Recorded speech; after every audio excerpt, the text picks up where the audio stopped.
This is the rarest canid in the world, with under 500 individuals in the wild. They live in a relatively small area in Ethiopia, and their range gets smaller every year. Conflicts with dogs and humans have made them the most endangered predator in Africa. But there is still hope, and efforts are being made to save this strange foxy wolf. This is the plight of the Ethiopian wolf.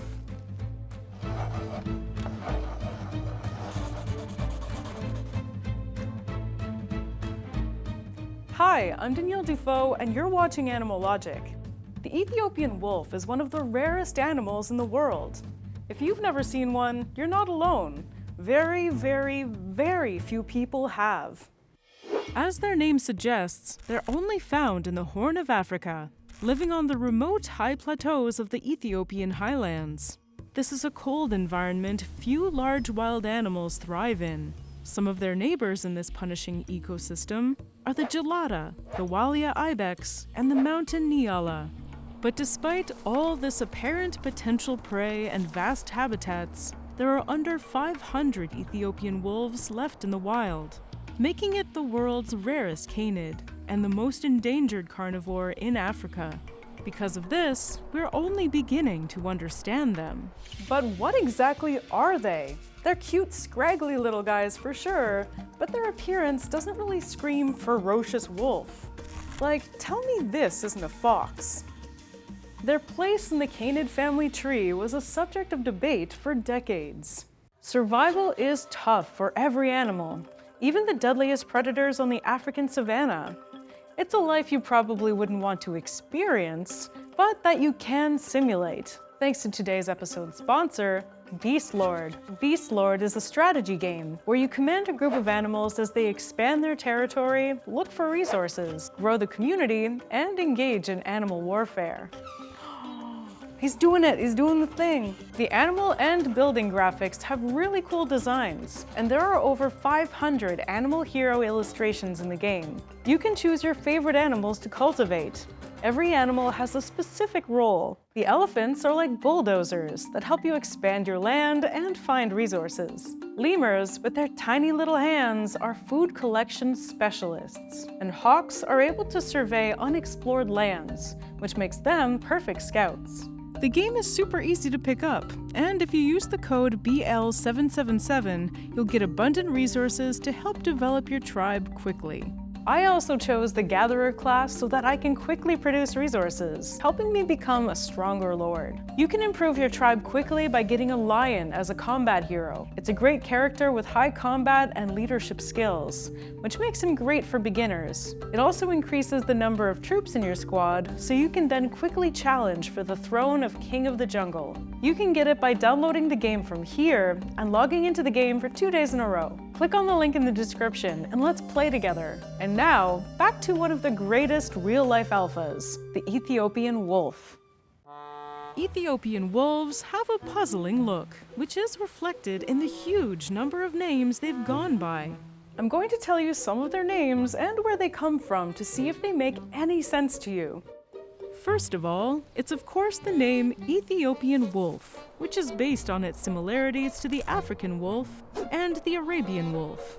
But you can see that the Ethiopian species is clearly leaner, shorter, and has a more elegant appearance compared to its wolfier cousins.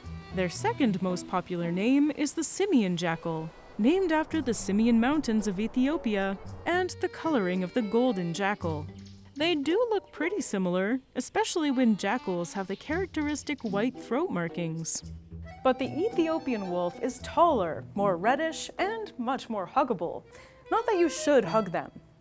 And finally, they also go by the name Simian fox, on account of their pointy ears and similar coat to some red foxes. But the Ethiopian wolf is clearly something different. Bigger, leaner, meaner, and decidedly more dog-like than a fox.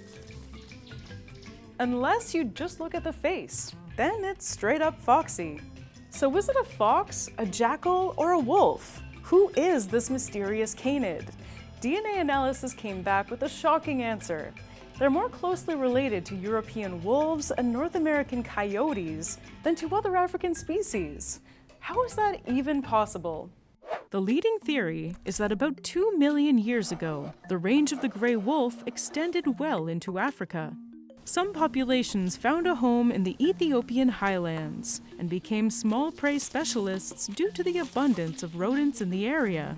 Over time, the gray wolf disappeared from the rest of Africa, and the Highlanders adapted their morphology to be rodent exterminators, to the point that they no longer resembled their gray wolf ancestors. Over the past couple million years, those forest wolves underwent a full transformation into the mountain-dwelling rodent killers we know and love today. Wolves are built to chase and kill large prey, like deer, elk, bison, and moose. Their snouts are relatively short but powerful, and their teeth help them stab, slice, tear, and chew prey.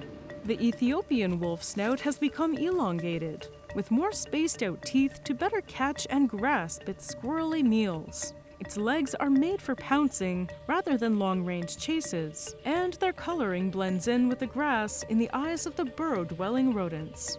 Other canids, like the South American maned wolf and the Tibetan fox, have convergently evolved the same features as adaptations to similar lifestyles. All the specialization was caused by changing climates and adaptations to new habitats and prey. In the case of the Ethiopian wolf, the main prey that turned them into who they are is the hilariously weird, big-headed African mole rat. Just look at these guys. They are the strangest member of one of the weirdest rodent genera. They're born to dig and rarely spend any time above ground. Their big heads support powerful muscles that help them dig for large distances and to bite potential predators into submission. When they go foraging for herbs, they dig holes all the way to the herb patches and quickly grab as much as possible before returning to their tunnels and blocking the entrance. These foraging moments are the Ethiopian wolf's best chance to get them. But the mole rats are also quick, and they will scurry back to safety at the earliest indication of danger. It can be a frustrating hunting experience for an Ethiopian wolf. If they've missed too many times, they're known to angrily claw at the tunnels. But at this point, the mole rat is long gone. Sometimes, though, it is the Ethiopian wolf's day. The rodent will come out of the hole without realizing that the wolf is waiting for it. And after a quick pounce and a fast bite to the back of the head, down goes the mole rat into the Ethiopian wolf's gullet. Of course, they are carnivores, and even though big-headed African mole rats are their favorite meal, they will catch and eat any rodent, hare, bird, and reptile they can find. After all, they have families to feed. Ethiopian wolves usually live in packs of about 6, though groups of up to 20 individuals have been observed. These are hierarchical groups with established dominant breeding males and females. They usually have 2 to 6 puppies, which are weaned as young as 3 months old. They disperse soon after and find other groups, or start their own. Unfortunately, even in the most successful packs, they're not making babies fast enough to account for their loss of habitat. This formerly wild mountain habitat is quickly turning into farmland. Farms destroy prey habitats, which impact predator populations.